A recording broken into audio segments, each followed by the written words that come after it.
I want to keep this club going. I want to keep it going. So everything is not just for money. And so they were so happy about that when it was announced.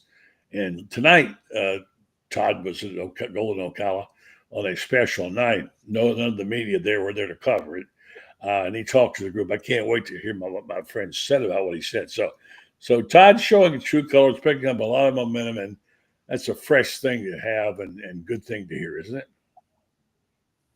Yeah, it is, buddy. I was not aware of that story until you just told me right here on this show. So I love that. I mean, Todd Golden obviously understands history. He understands how important making connections with fans and with booster groups is. And quite frankly, it's never probably been more important than now. While, things are certainly different, with Florida Victorious and NIL, there's still room. These clubs around the state, I think they're still very important part of college athletics and certainly Gator Nation. So I think that just speaks to Todd. I mean, Todd gets it. We've seen he's only been around 3 years, but I've been impressed. He gets NIL. He got it from the start. He gets analytics. He knows how to build a roster through the modern technology, the modern way of doing it.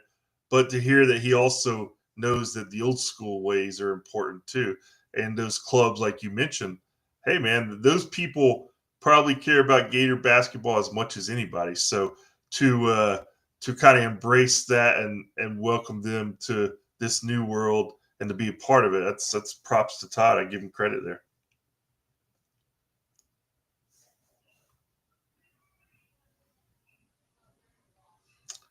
Buddy, I'm not hearing you. Hmm.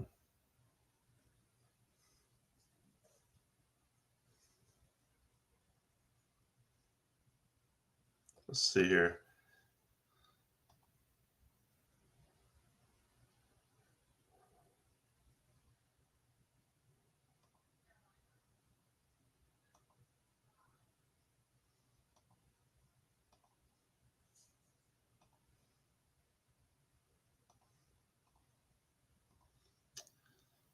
I heard you. Can you hear me still? I'm going to log off and come back.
All right, I'm back. Hopefully Scott can pick me up here. We'll try to get see if Allie's there.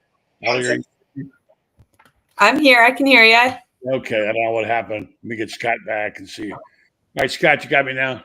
Now I hear you. Yep. Okay, I'm sorry. I knocked myself off the air with my clumsy hands. I apologize. These plugs and wires are everywhere around here. But I was sorry. Thank you for being patient out there.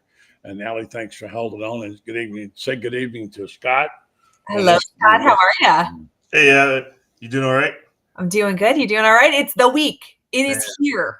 Finally, I'm over talking season, and I get over it probably faster than a lot of fans do.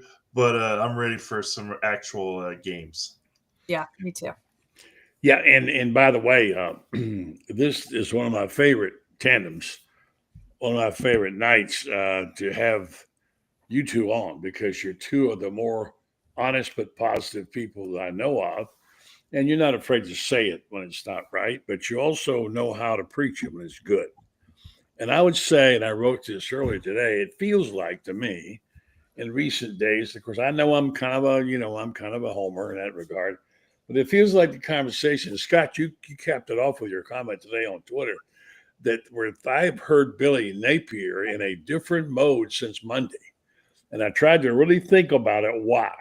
Mm-hmm. And at first I thought, well, it's he's just being more positive, but no, there was more than that. And I analyzed it for a full day before I wrote about it, because I didn't want to go over my skis on it and say, but you know how he's been with, it's almost like, Allie, I don't think you've been to too many of the press conferences. Scott, it's been like sometimes Billy would try to keep us from knowing things in the moment. And right, it was his job to keep us. Right. It feels like now he's sharing more. Yeah. And he's talking about players individually, which he didn't before. Yeah. He's letting people ask questions, and it's not so structured.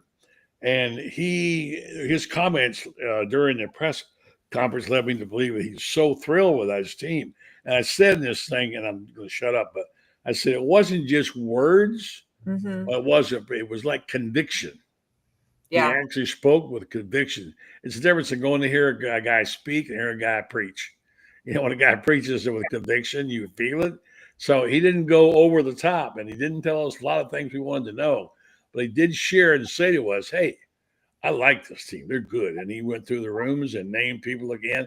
He's really out of his mind about these edge rushers and backers. He thinks they're going to be something else. So that, coupled with just some good feeling things I heard. And then, Scott, you wrote today that he was very upbeat, and after his presser today, he talked about certain individuals, about whatever. What was said in that little blip that you put out there? Well, this evening, I don't know if that's what you're referring to. Yeah. What about that? Yeah.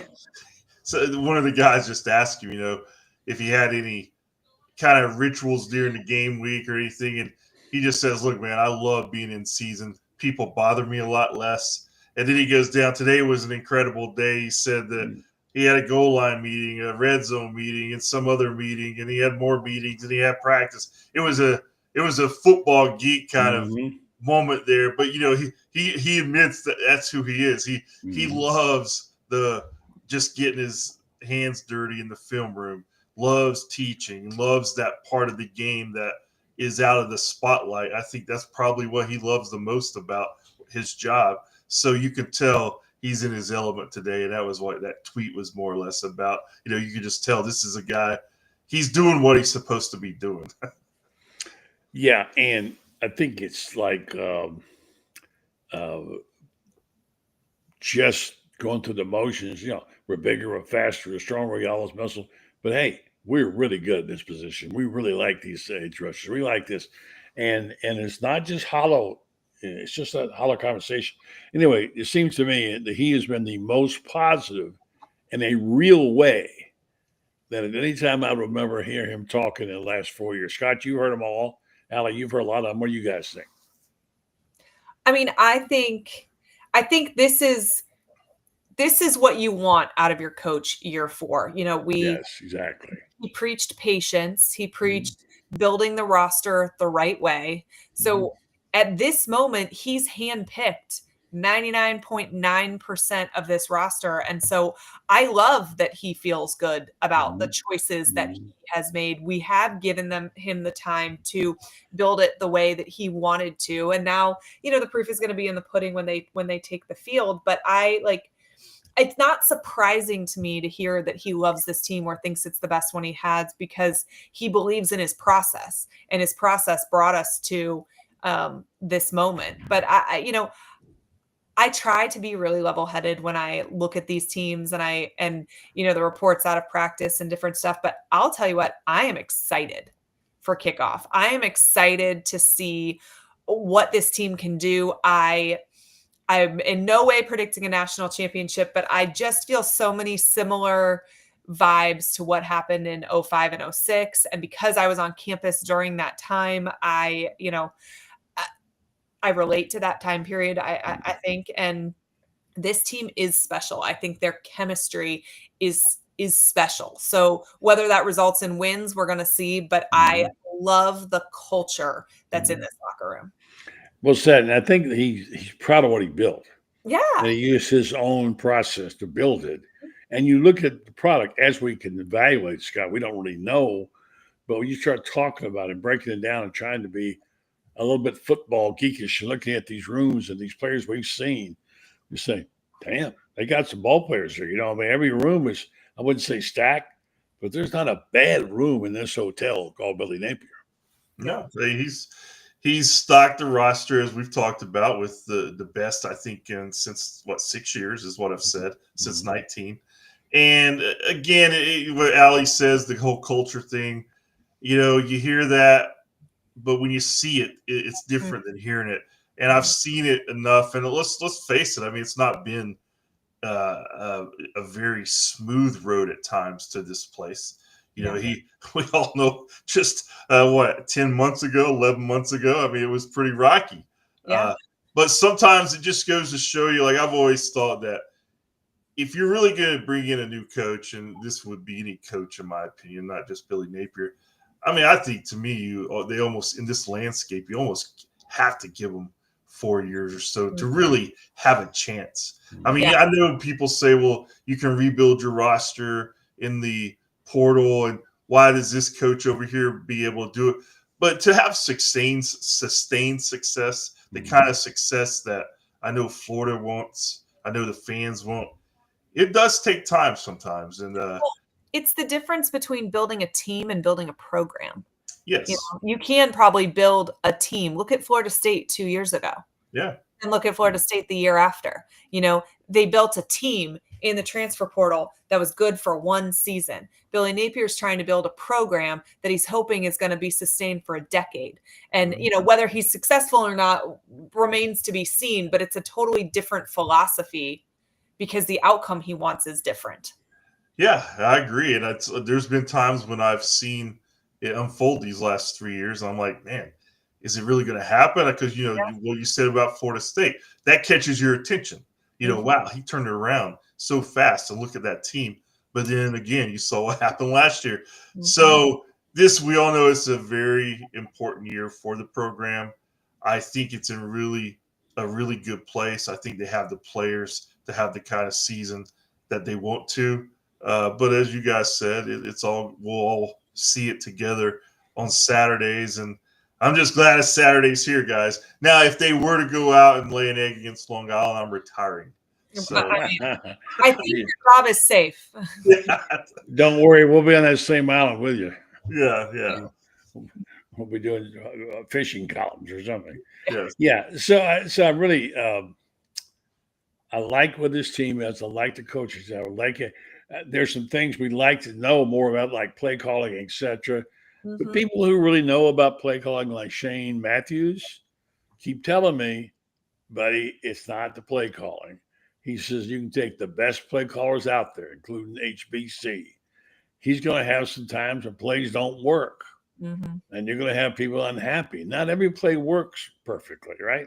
And so whereas everybody thinks their play calling is not as good as it should be. I think the scheme is good. If I understand football a little bit, and that's about all I do understand, if you understand the concept, Terry Batch used to tell me that the play action pass was the greatest pass on the face of the earth. Always. Well, obviously, he does something to the linebackers. So this offense is built around being able to run the ball off tackle and run the ball on sweeps and get the ball to the receivers in the open.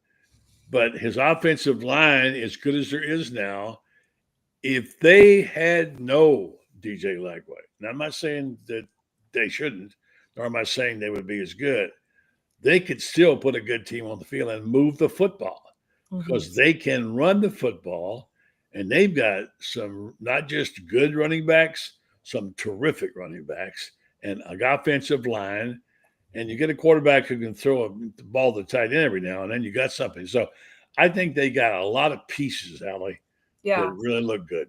I think the fans are probably going to be somewhat surprised. They shouldn't if they pay attention to what these rooms are, but I think we're going to be a run first offense. I think that there are fans that are expecting the fun and gun because we have a quarterback who is such a weapon.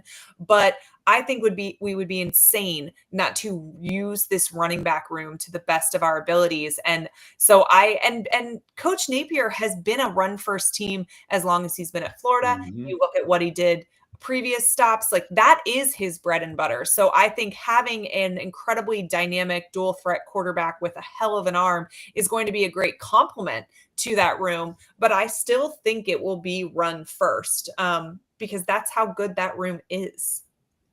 Kind of is the way most teams are. Yeah.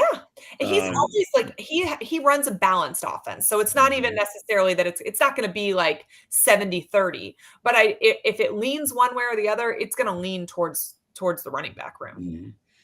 Nothing wrong with that. No. I think we could easily see someone like Jaden Ball rip off 150, 175 yards running if he plays enough plays. Now, that's another question. Will he play that many plays? But this guy is, I think there's a great chance he takes it to the house first play on offense. You think? Yeah.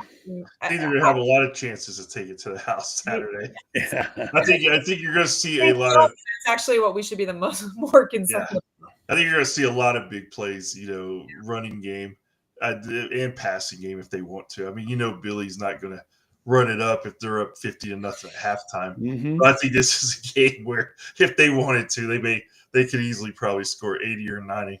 Yeah.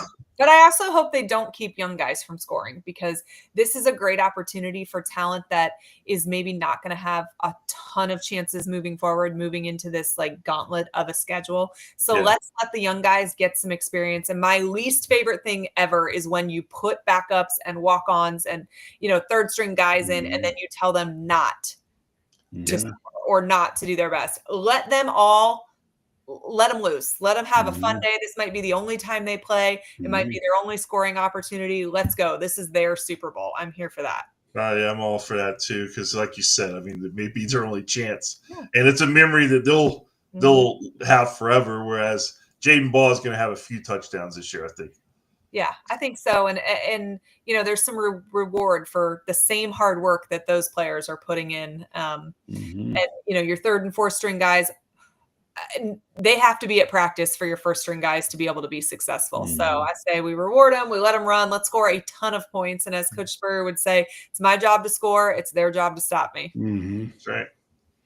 I'm not a big believer in picking games that I don't know anything about. I have a hard time picking them when I know a little bit about them. So I can't get into I know a lot of people like picks, especially at your game. The old fashioned way of doing things, Scott, used to be you pick 25 games every Saturday, right? Yeah. And you go through them. That's what you did for your Saturday column. But it's so much to know. There's so many great games, and I got a list of them here. And my big question for you is, you'll be at the game, Scott, so you can't answer this. I will not be there this Saturday. I'll be back 2 weeks for the South Florida game. What's going to be the snack of choice, Allie? Because we're going to be in that chair a long time on Saturday. I'm going to be in that chair on Friday. I'm going to be in that chair on Saturday. I'm going to be in that chair on Sunday. Actually, I'm going to be in the game on Saturday. I will be up there, which I did contemplate, like, shoot, how am I going to watch all these other Oh yeah, wow, that's a good games limit. Yeah, time? But my children love when we buy. This is so redneck Southern of us, but we buy the giant cans of hot boiled peanuts and make Mhm. them on our Oh stove. yeah, My children love them. yeah. Reminds me of my childhood. We used to, when we would drive to Gainesville for the games, there used to be this little roadside stand in Ocala, and we knew we were getting It's close. still there, and it's called Ciders. I've known the people for 100 Okay, years. well, we would stop every single time Yeah, we would drive to Gainesville for a home game and pick yeah. up peanuts and eat it the rest of the way from there to Gainesville. We did the same thing many times. I do kind of smile when that's the snack of choice my children request. I love me some boiled peanuts, Scott. Do you like them? I do. I had them many times when I was a kid. I still like them. Matter of fact, I had some this summer somewhere. Yeah. Well, and my son, I introduced him to my son. He's 12, and he liked them too. You So like them? Well, we'll have to find that. We'll have to yeah. find that stand you guys are talking about. Well, There, if you go up 441, 301, and which a lot of you don't, to go 75, you have to get off to go through Ocala to go up 441. Right there, when you get right to the north side of Ocala, on your right, tucked on your right there is Siler's Produce. And Charlie Siler, God bless him for his soul. He was the best, and he makes the best boiled peanuts in Ocala. Everybody knows that. Yeah. And you got to get the two big bags and a plastic bag, right? Mhm. And you got to set them out there in the front seat, and you Yeah. just pop those babies in. And if you get the ones that are really soaked, you can just put the shells and everything in there and chew them. Yep.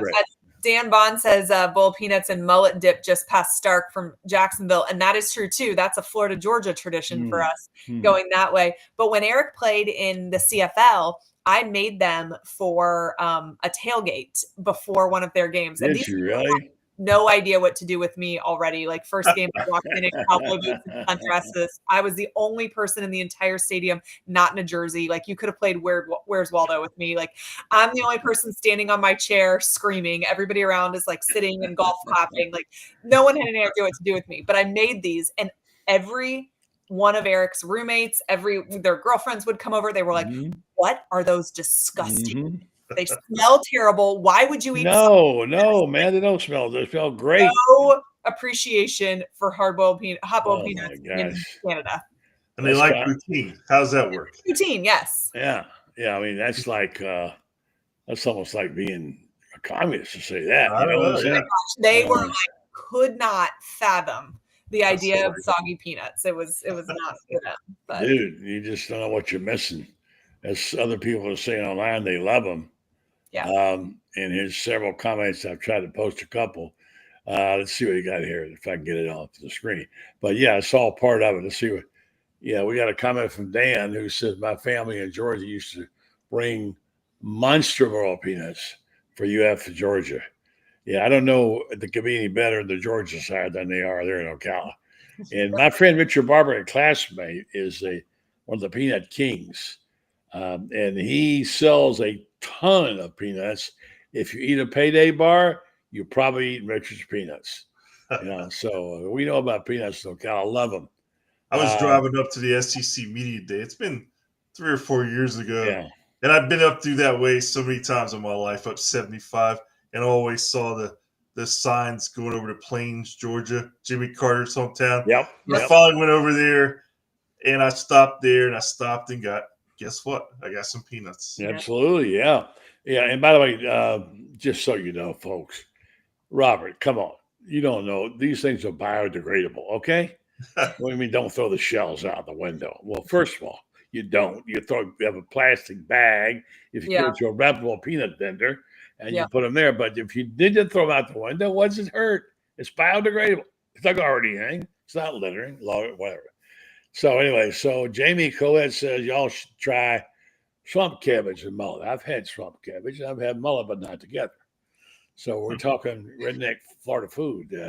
Florida cracker food right here. Yeah, I know. And that's a bad word anymore, I guess. Right? I go down to, you guys ever been down to the Yearling restaurant south of Gainesville? Oh, yeah. Across Creek. One of my favorite places in the world. I go down there about once a year, and I always love it. Yeah. You know what they had there for years? I've been there in about 7, 8 years. He used to go to meet Spurrier sometimes. He loved the catfish, Mhm. but but before he had his restaurant. But they used to have great blues players. I'm talking about legendary blues players from the woods in Northwest Florida. Their blues players were unbelievable. Yep. And, and the roots go all the way back to Bo Diddley and those guys, back in the day. But anyway, yeah, so it's a lot of stuff there, a lot of culture, Southern culture. All right, let me give you guys, Scott, I know you got to go pretty quick here, and I'm going to bring in Carlton to listen in to while we're doing this because he's been out to the event tonight, and I want to talk about some of the games. Carlton's a little handicapper. You want to know him out of him. He's sneaky good. Used to have his feature called Carlton the Doorman, where he picked all the games. Even to you, Carlton.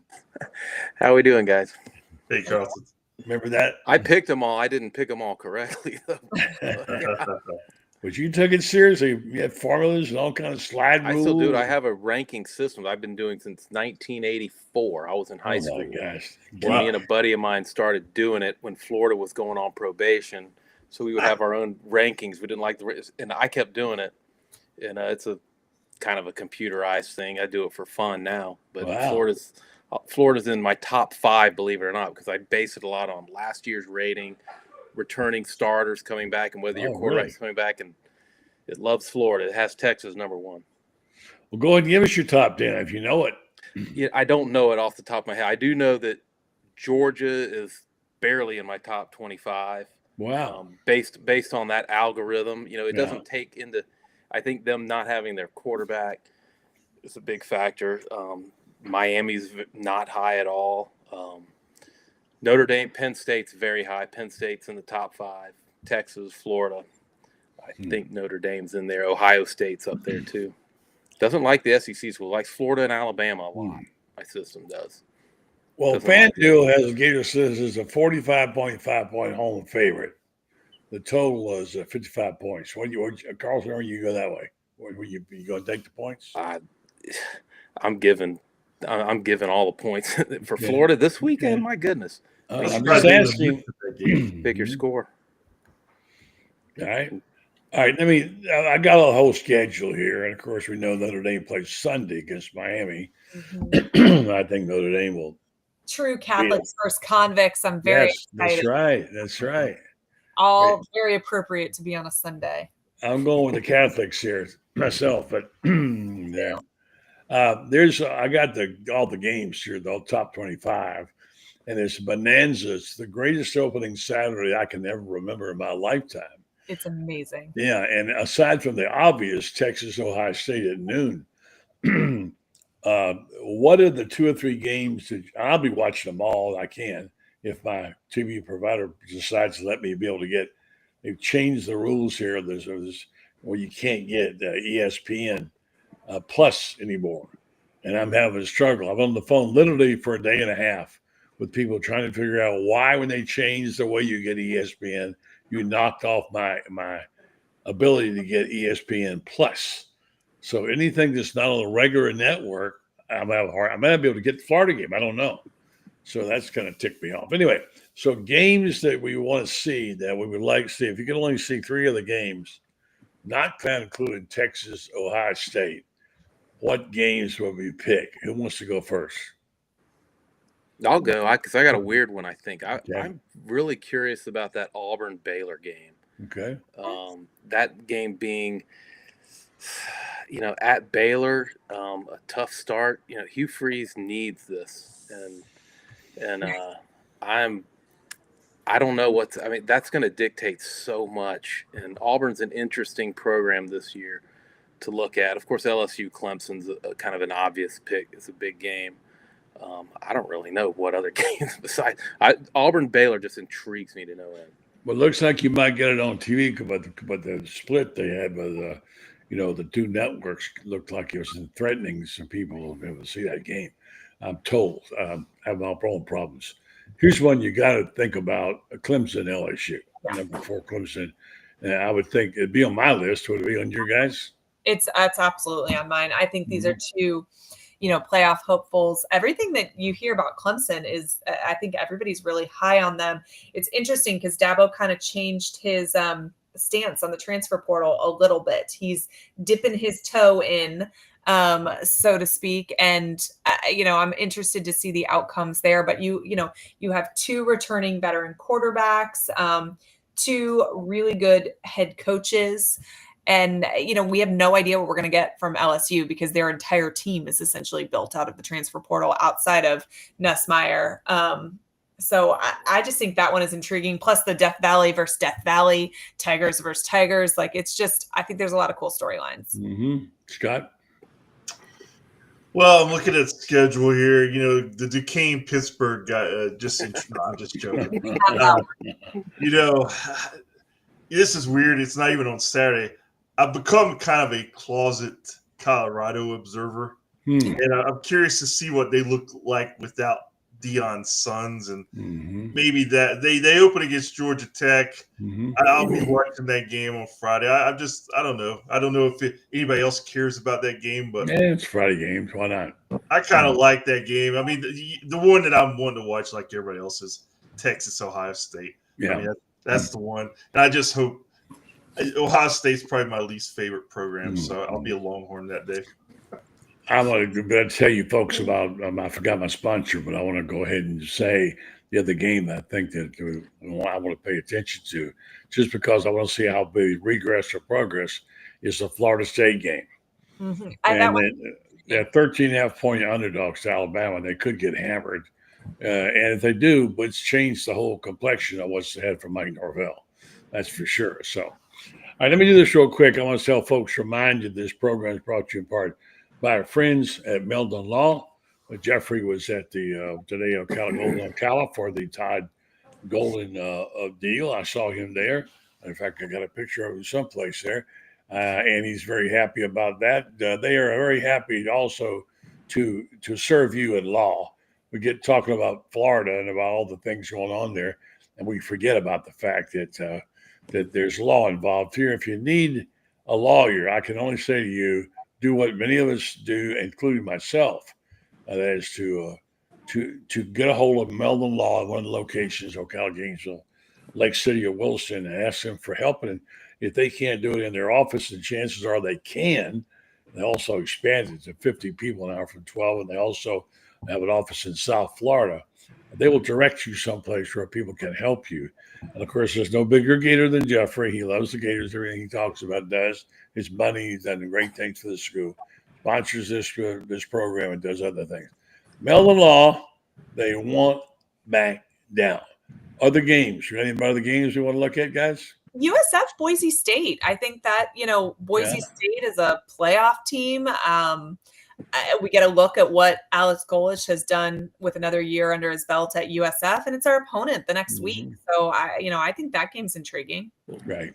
I'm kind of intrigued by TCU at North Carolina with Belichick and see what happens there. I think TCU's probably a prohibitive favorite. I don't know. I haven't seen the line on that, but I'm going to have an eye on that one too, I think.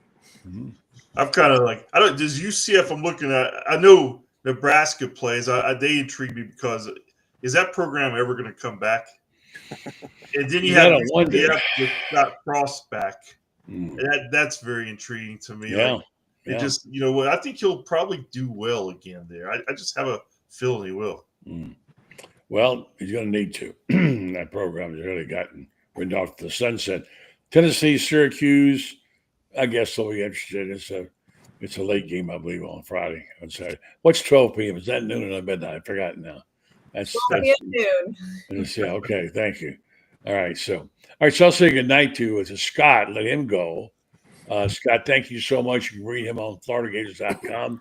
Lots of good stuff there. He keeps on top of the program. Scott, good to be with you, and thanks for being on the show. All right, guys. Y'all have a good night and good first weekend of the season. Thank you, my friend. Yes, you too as well. All right, so Allie, you can join in here if you'd like. I want to get Carlton's thoughts about Todd Golden and about the meeting today. I think I've got a cover here if I can put it on. We're kind of proud of this right here. You haven't seen it, Allie. This is the new book being published by Gator Bait, and the editor is right there on the screen below you. Carlton's done a great job. The Golden Season, written by Franz Beard. It's, I would say, 95% done. We're 93% done. I cannot wait to read this. Yeah, it's going to be Buddy, good. Well, I'm ready to hit send right now. Okay. I just need a couple more eyeballs on this thing. Make sure I didn't mess Well, something up. we'll catch up with that, and we also got to tweak one other page. But that's good. We've read it. We edited it and read it, and it's got good stuff in it. And we were able tonight to take it to out to you were there to Golden Ocala, and I guess they showed it to Todd Golden. I don't know. Yeah, he saw it. Any comments there? Well, Drew Diddy, who did just a fantastic job putting this thing on, he kind of almost the first thing he did, before he introduced Todd, was saying, hey, when you win a national championship, there are a lot of interesting things going on. He held up the cover of the book. He said, everyone here's got to get this book. Franz Beard was there, and everyone was like, oh, this is great. So, I mean, that's the way I would be as a fan. When you win, you just gobble up everything you can. And that's the way this room full of Gator basketball fans was. It was quite an evening. That's great.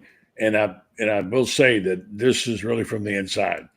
Franz followed his program every step of the way, all the way through. And he had some great interviews and wrote some great stories. And you really I don't think there's a game that he does not mention. I think every single game gets mentioned somehow in some form or fashion. And what a year! There'll never be another year like that. I don't care what just to get there. Allie, I'd say it's one of the most enjoyable seasons of any kind I've ever been around. I imagine covering it was fun too. I just think it was magical, and I don't know if every school feels this way when their team wins a national championship, but I just really truly feel like Florida only wins national championships under very magical circumstances. We always need a little help from, the powers that be to right the ship at different points through the season, at different opponents need to fall. So it's just, I can't wait to read this book because it was just such a fun ride the first time around. And I mean, does Alabama think each season is magical when they were stacking them up, or are they just like, oh, this is what it's expected, run the table, win the national championship, that's just what we do here? Like, I don't know. We have to have a little bit of drama about it, I think. Yeah, I mean, I think Dan Bond speaks to a lot of people and says, I need this book. You are going to need it because people are going to be talking about it. And, and we're going to, I guess we should try to do best we can to tell folks we're going to have it up for sale soon. It's just being produced, and we're doing it ourselves at Gator Bait, basically Carlton. And we're doing the books. We're doing our own printing and whatever. It's going to be quality printing. That's going to be a really good product. And I guess we'll have, for Gator Bait members, we'll have a discounted price, right, Carlton, of some kind? We haven't decided what it is yet. Absolutely. Yeah. I don't know if there's going to be a code or whatnot. We got to work out all those details. That's kind of above my pay grade, though, to be honest with you, buddy. Yeah. Allie, what you got going on? By the way, I want to get to Allie's interview with Danny Werfel. Really good. As introspective as you want to get Danny. And you talked about how he was able to get along in the locker room and what it was like in the huddle, and share with us what he said in that interview, Allie. Danny Werfel is one of my personal very favorite players. I was 12 years old during the 96 national title run, and I really do think that season very much helped solidify what I wanted to do when I grew up. I wanted to talk about college sports because of what happened that season, because I fell in love with that team. And, I already loved that university. But so talking to him was really kind of neat. But I also feel like, he's done a bajillion interviews, right? People have asked him the same questions over and over again. So I was trying really hard to, I don't know, maybe understand Danny Werfel, the person, a little bit more, and how he used his platform for good. And, he talks a little bit about how he was a really good motivator, but he said, I wasn't that good of a sheriff. So his way of controlling the locker room and leading that team was very much by example, not by the words that he said necessarily. He motivated his teammates, but didn't necessarily correct his teammates. And he talked about it being in a locker room with a lot of guys who are really strong leaders, but led in different ways. And that's part of what made that team special. And he also, talks about how a football locker room is so incredibly diverse. You have kids from all different socioeconomic backgrounds, all different ethnic backgrounds, all different belief systems. And the successful ones figure out how to blend all of that into a winning culture. But he talks about how that also translates to business. And, if you are able to find the things you have in common, as opposed to, dwelling on the things you don't, you can really understand people and lead people. And it's a lifelong skill that he took with him. And I find that really interesting. We talked a little bit about the locker room. He talked about how they had invented this game called stickball when they had time in the locker room. He's like, it was before NIL. And so we used to trade our Gatorades because we would only get a few Gatorades a week. And then we had water after that. So that's what they would do. They would gamble these games with their Gatorades. But I found it so funny because Eric played stickball in that locker room, 10 years later. And he would come home from practice talking about, oh, I lost my protein bar at stickball. And then my brother, 5 years later, used to talk about his stickball games. And so to hear that this game was created by James Bates and Danny Warfel and Lawrence Wright is just so funny, because I bet they still play it in the locker room right now. They're probably gambling, with their cars or something. It's not their extra Gatorades. But it's the ties that bind. It was really neat. It was really cool to hear from him, and just the things that he's done to change other people's lives and allowed other people to change his too. He's just such a special person, I think. I think Carlton will be the first to tell you stickball was not invented there. Stickball was a big sport in New York. Willie Mays played in the streets growing up, and it's a different kind. Well, we lived down in Brandon. The same point. Stickball. It was like, or no, corkball. Yeah. Where they played with a stick, and they would wrap a cork up, and you'd play that. Well, he said they had like a broomstick in the locker room that they would wrap with tape, and then they'd make a ball out of tape, and that's what they would play with. They have. That's what they did in New York. But I don't know if it's tape or not. That's many stickball stories in New York City about players that play in the streets, especially in the Bronx. But that's interesting stuff. All right, Allie, do you want to tell us what else you got coming up on your podcast? Well, tonight, right before jumping on here, I went live to kind of preview this game. Obviously, not a ton that we can tell you about LIU outside of the fact that, let's hope we don't see any red flags during this game. Just play your game. Let's play everybody we possibly can. Let's come out of it injury-free and move on, to the next. But tomorrow I'm dropping a video with Chris Doring. He came on with me a couple days ago, and so we've kind of broken that up into some segments. The one tomorrow is his thoughts on DJ Lagway. So, lots of exciting things coming down the pipeline. Allie, great stuff. And tell them about your podcast, where to find on YouTube, A Peek Inside Gator Football. You can also find me on Twitter or X. I never really will call it X, probably. I know, stuck in my ways, but it's at Allie _ Peek. And come argue with me. Football season is upon us. We can really dive right into this. Sounds great. Thanks, Allie. Great stuff. I'll talk to you guys later. All right, thanks. All right, the final minutes, we're going to talk about this book and about this basketball team and the story and the whole thing about how Todd Golden has embraced Ocala. It's a warm story, and one which I think has deeply touched a lot of people. And I know you felt some of it tonight. Oh, absolutely. Todd was so engaging at this thing, and you know how busy this guy must be. And they won the national championship, and yet he's taken time to, drive 45 minutes down the road to, talk to us, a bunch of Ocala basketball fans. There was about 115 people there, and they all had to buy tickets. And they gave Todd a standing ovation when they announced him, and there was Did A they lot really? of love for Okay. Todd in there, and it went both ways. He was beside himself about how appreciative he was that there were such passionate Gator fans down this way. Yeah, for sure. And I think it's something that just, I think getting Love and Ocala back was something that they really needed at this point in time.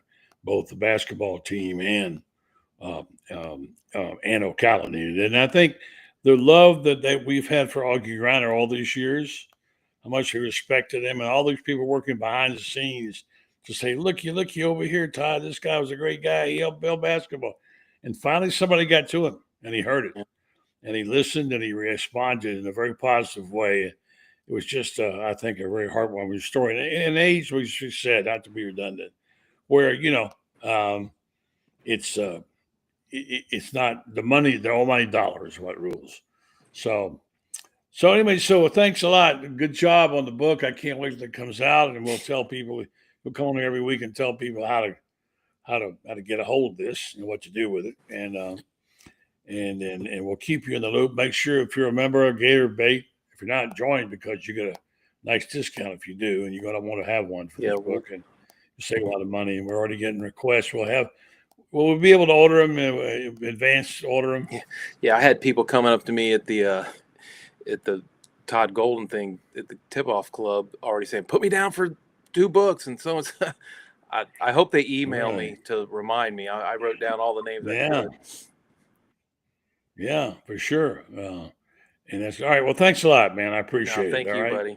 And good job. Keep up the good work. I can't wait. October. We're looking at October. I think looks good. Let's do it. Okay. All right. Thanks, okay. Carlton Reese. Good night, buddy. Again.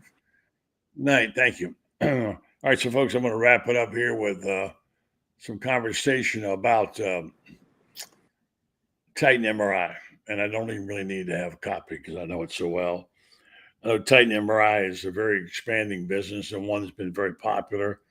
They have a lot of history there in the area. Now they have 4 locations to serve you, growing all the time, in addition to the fact that they've got one in Millennium Center. They've also got one in Lake City. They're going to have one in Ocala soon, and you can get it. Think about it as you can custom make your own trips to get your CAT scans and your MRIs. And one of the things, if you had MRIs, and I've had a few, you don't like getting in that tube, especially if it's small. Well, they have bigger tubes for you where you can get in there and breathe and not get claustrophobic. That's a big thing.